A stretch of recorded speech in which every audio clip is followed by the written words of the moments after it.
Games Master Advice number 4, help the player. Now, I see loads of stuff online, especially on like TikTok and little funny videos. I know mostly they're jokes, but the amount of times I've heard people say, and I've said things like this before in the past, the Dungeon Master's role is to be against the party. Now, I'm not talking about actual gameplay in this video. I'll do that later, but that is not good advice. The Dungeon Master is there to work with their friends in the same way that their friends are working together to solve problems. The Dungeon Master realistically should want the players to win, because the players winning means that they are progressing through the Games Master's story, and they are becoming closer to their characters, and becoming closer to each other's characters. But that's something else for another video. No, when I say help the player, is I've recently been rolling up characters for another campaign I'm going to be running in the next month or two, with 2 people who have never played Dungeons & Dragons 5e before.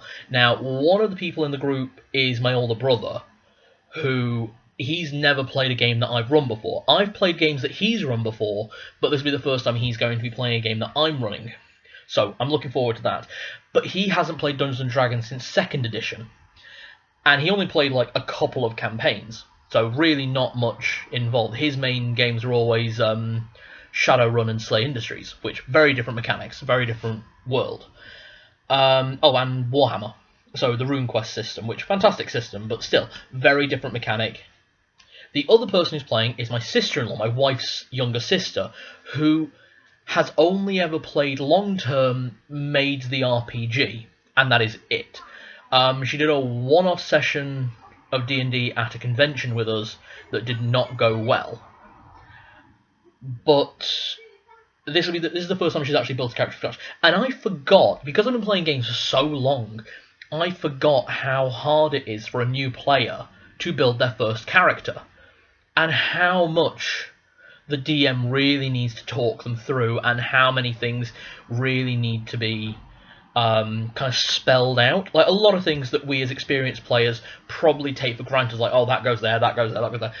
A new player really needs to have a little bit more hand-holding, is how I'd describe it. Not talking to them like they're a child, but it's something they don't know, and if you don't show them how it works, they will never know.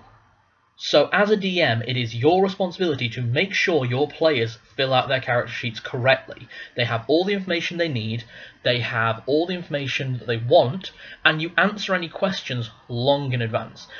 You shouldn't be getting to session 5 and someone find out that they didn't take a feat that they were meant to at the start of the game, or that they've been rolling incorrectly.